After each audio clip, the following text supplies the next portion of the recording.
Deixa eu te contar uma história que aconteceu comigo esses dias. Eu estava no mercado, na fila do caixa, e na minha frente tinha uma senhora. Quando chegou a vez dela pagar, o cartão não passou. Ela ficou vermelha, constrangida, pediu desculpa para todo mundo, guardou as compras e foi embora de cabeça baixa. E eu fiquei pensando, quantas vezes a gente já passou por situações parecidas? Não necessariamente essa mesma, mas aquela sensação de que o dinheiro está sempre fugindo, sempre faltando, sempre sendo motivo de vergonha ou de preocupação. Agora me diz uma coisa, quando você pensa em dinheiro, qual é a primeira sensação que vem no seu corpo? É uma sensação boa, de possibilidade, de liberdade, ou é uma sensação de aperto, de medo, de será que vai dar? Essa resposta, meu amigo, minha amiga, diz muito sobre a sua relação com o dinheiro. E é exatamente sobre isso que a gente vai conversar hoje. Durante muito tempo, eu achava que dinheiro era só papel, era só número na conta, era só uma coisa que a gente ganha, gasta e pronto. Mas aí eu comecei a observar algumas coisas estranhas na minha própria vida. Eu percebi que sempre que eu recebia um dinheiro extra, acontecia alguma coisa. O chuveiro queimava, o pneu furava, aparecia uma conta que eu tinha esquecido.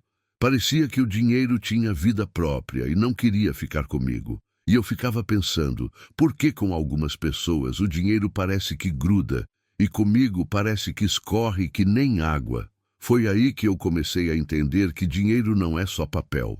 Dinheiro é energia. Dinheiro circula. Dinheiro responde ao que a gente sente, ao que a gente pensa, ao que a gente fala. Parece loucura? Deixa eu te dar um exemplo bem do dia a dia.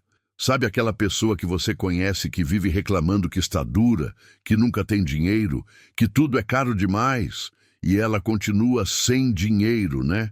Agora pensa em alguém que você conhece que, mesmo sem ser rica, sempre dá um jeito, sempre aparece uma oportunidade, sempre acontece alguma coisa boa. A diferença entre essas duas pessoas não é só sorte, é a energia que cada uma coloca no dinheiro. Agora, eu quero falar de 3 armadilhas que a maioria das pessoas cai sem perceber. São coisas tão normais no nosso dia a dia que a gente nem nota que está fazendo. Mas são exatamente essas coisas que criam um muro entre você e a abundância. A primeira armadilha, falar mal do dinheiro.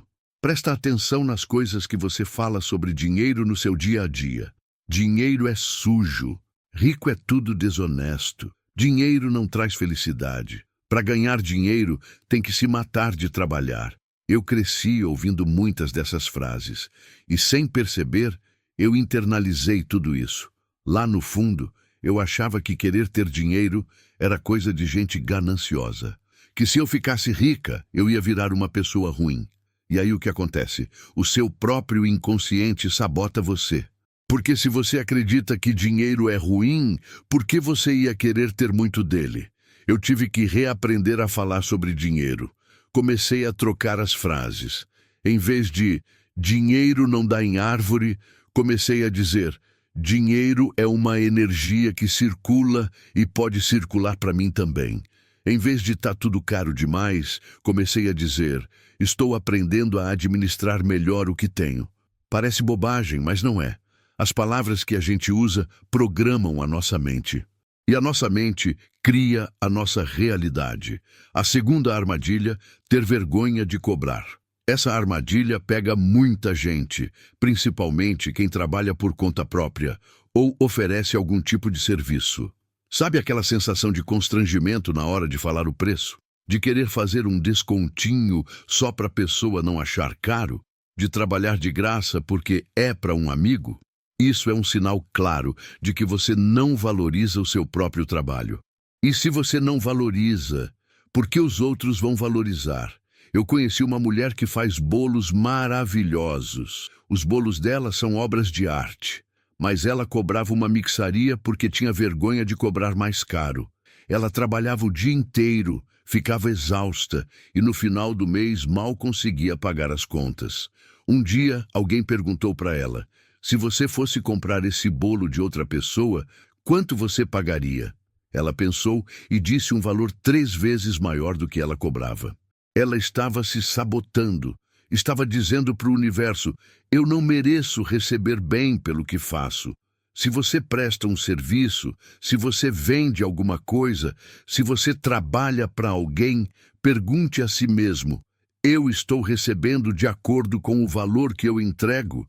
Se a resposta for não, está na hora de mudar isso. A terceira armadilha: guardar dinheiro com medo. Agora essa aqui é interessante. A gente sempre ouve que tem que guardar dinheiro, fazer reserva, poupar. E isso é verdade, é importante sim.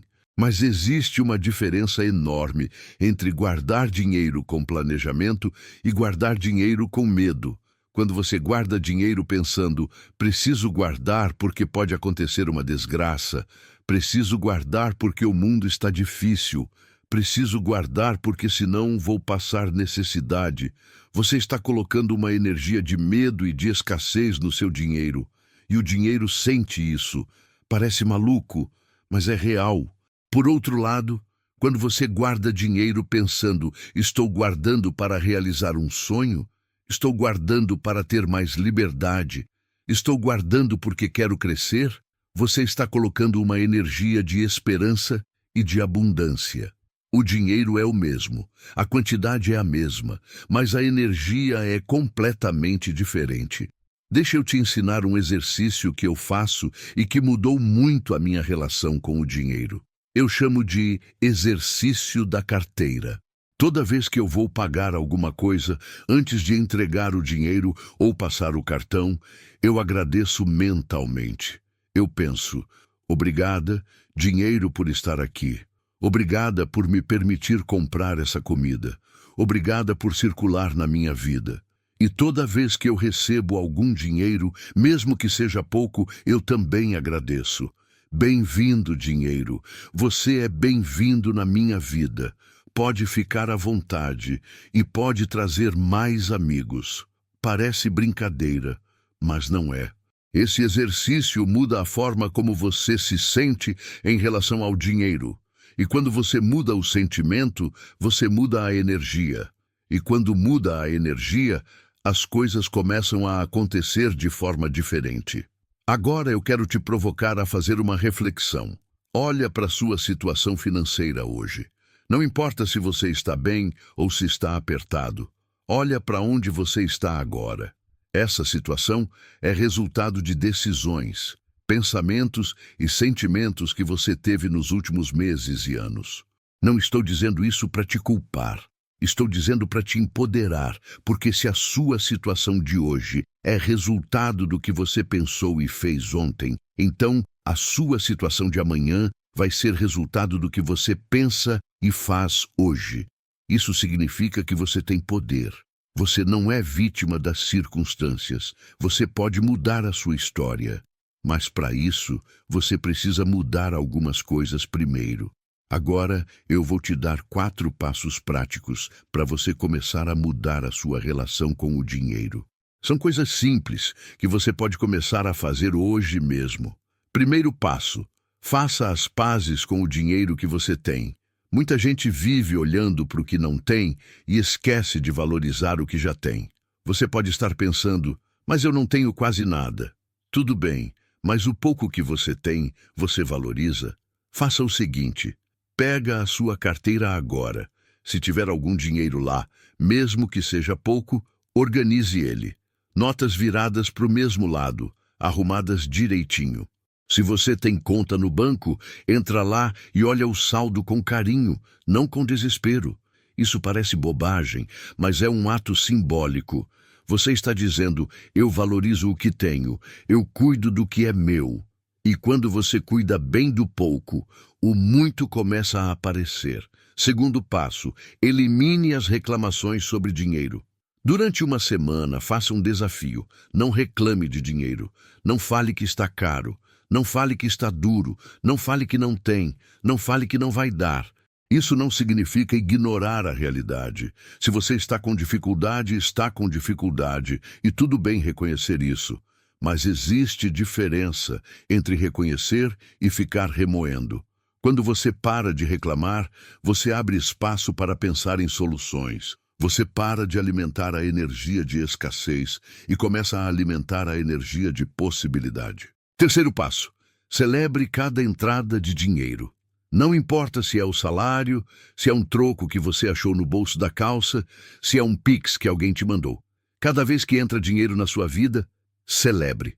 Pode ser uma celebração simples, um sorriso, um obrigado, universo, um momento de gratidão. O que você está fazendo com isso? Está programando o seu cérebro para associar dinheiro com coisa boa. E quando o cérebro entende que dinheiro é bom, ele para de sabotar e começa a ajudar. Quarto passo: doe alguma coisa. Esse passo assusta muita gente. Como assim doar se eu não tenho nem para mim? Mas escuta o que eu vou te dizer. Doar não é só dar dinheiro. Você pode doar seu tempo, pode doar um sorriso, pode doar uma palavra de apoio, pode doar um objeto que você não usa mais. O ato de doar diz para o universo: eu tenho o suficiente para compartilhar. Eu não estou na escassez, eu tenho de sobra. E quando você age como alguém que tem, você começa a ter. Não precisa ser nada grandioso. Pode ser separar uma roupa que você não usa mais e dar para alguém. Pode ser comprar um pão para o morador de rua. Pode ser ajudar um vizinho a carregar as compras. O importante é o gesto. É a energia que você coloca no mundo. Tem uma história que eu gosto muito de contar porque ilustra bem o que a gente conversou até aqui. Imagine que você tem um balde e quer encher ele de água. Você abre a torneira e a água começa a cair no balde. Mas o balde está furado. A água entra por cima e sai pelos furos embaixo. O que a maioria das pessoas faz? Reclama da torneira. A torneira não joga água suficiente. Preciso de uma torneira maior. A água está vindo muito devagar. Mas o problema não é a torneira. O problema são os furos. Na nossa vida financeira é a mesma coisa. A gente fica querendo ganhar mais, ganhar mais, ganhar mais. Mas não adianta ganhar mais se você tem furos, se você gasta sem pensar, se você não valoriza o que tem, se você vive na energia da escassez. Antes de querer mais água, tampa os furos. Os furos são os pensamentos negativos sobre dinheiro, são as reclamações constantes, são as compras por impulso, é a falta de organização, é a vergonha de falar sobre dinheiro. Quando você tampa os furos, a água começa a acumular. E aí sim, pode abrir mais a torneira. Antes de terminar, eu quero falar sobre uma coisa importante. Quando eu falo de abundância, eu não estou falando necessariamente de ficar milionário. Eu não estou falando de ter carro importado e mansão. Abundância é ter o suficiente e um pouco mais. É não viver no aperto. É poder fazer escolhas. É não ter que aceitar qualquer coisa por desespero. Abundância é você ir no mercado e poder comprar uma fruta que você gosta sem ficar calculando se vai sobrar dinheiro para o ônibus. É poder presentear alguém que você ama. É poder dizer não para um trabalho que te faz mal porque você tem reserva. Isso é abundância. E isso está ao alcance de todo mundo. Não depende de onde você nasceu, não depende de diploma, não depende de sorte, depende da sua energia, depende da sua relação com o dinheiro, depende de como você pensa, fala e age. Eu sei que muita coisa que eu falei aqui pode parecer diferente do que você está acostumado a ouvir. A gente foi ensinado a pensar em dinheiro de uma forma muito limitada, muito materialista, muito baseada no medo. Mas eu te convido a experimentar. Não precisa acreditar em tudo que eu disse. Só experimenta. Experimenta agradecer pelo dinheiro que você tem. Experimenta parar de reclamar por uma semana. Experimenta organizar sua carteira com carinho. Experimenta doar alguma coisa. E observa o que acontece. A energia do dinheiro é real. A frequência da abundância existe. E você pode se conectar com ela. Não é mágica, não é milagre. É uma mudança de mentalidade que gera uma mudança de atitude, que gera uma mudança de resultado. O dinheiro quer circular. O dinheiro quer estar onde ele é bem tratado. Seja esse lugar. Agora eu quero saber de você. Qual foi a frase sobre dinheiro que você mais ouviu na sua infância? Escreve aqui nos comentários. Vamos trocar essa ideia juntos e descobrir quantas crenças limitantes a gente carrega sem perceber. Muito obrigado por ficar comigo até aqui. Se esse conteúdo fez sentido para você, compartilha com alguém que precisa ouvir isso. A gente se vê no próximo vídeo.